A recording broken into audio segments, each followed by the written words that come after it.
Well, tow truck drivers across Effingham County came together today to hold a tribute to honor one of their colleagues who was killed on the job.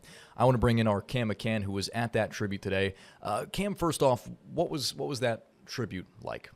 Well, it was impressive. It was cathartic, I think, was the word that came to my mind at first, because, you think of a tow truck driver and you don't think of them traveling in groups, right? There were over 50 tow trucks that had gathered. I counted 57, but over 50 tow trucks that had gathered to honor one fallen comrade, and they called themselves Tow Truck Brothers and Sisters. And so it was really sweet. It was really kind. And there were people who traveled hundreds of miles to come to this procession. And you could see his vehicle right there. It has a bow on it, a note, and some ribbons around it. And it was truly just to honor a man who everybody seemed to have nothing but good things to say about. Is that law enforcement too right there in that video? Yeah, I mean, I'm not counting law enforcement vehicles in the tow trucks, but there were about 57 tow trucks and about a dozen or so law enforcement vehicles that were there, including WTOC's own Brian Bailey, who works, with Effingham Police. There was a wide array of people who had gathered for this. And Cam, I know you spoke with some of these tow truck operators. What was kind of their message? Because they're really pushing for awareness on this. Yeah, I mean, the AAA did a study, and they say about every 6 days, a tow truck driver dies or has a fatal accident. And so what they're advocating for is when you see flashing lights, red, yellow, white, green, blue, whatever it is, slow down. They say about 20 miles per hour is recommended, but definitely slower than the posted speed limit, and get over a lane just to give an extra buffer. And that really can just make a world of difference in what is very preventable, deaths that we're seeing in America.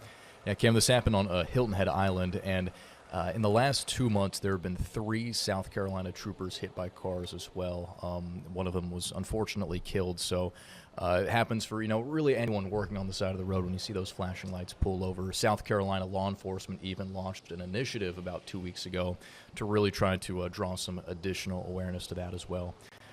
Cam, I know you did a little bit more than just talk with the tow truck drivers. I got some pictures right here because they helped you out with your camera. What happened here? So my camera did fall, and the audio you could see at the top there came a little detached. I was nervous.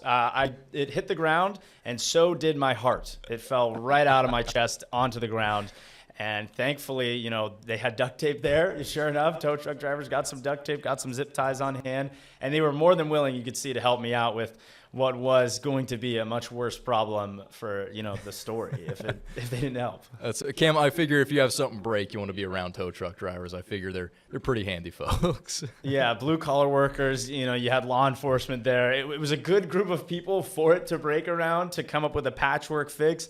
And hopefully our engineering team, I don't make too big of an enemy with them, but I came in pleading and begging, guys, don't hate me. I didn't do this on purpose. Gotcha. All right. Well, Cam, I'm looking forward to your report to see a little bit more from this tribute procession. What time can folks find your story today? So 4:30 is the big package, so tune in for that, 4:30. And then 5:30, going to have a little bit shorter, but a little bit more, high-tempoed VOSA. Awesome. Looking forward to it, Cam. Thanks for joining us here on WTOC Plus, and make sure you get that camera fixed. Thanks for having me, and I will. Sweet.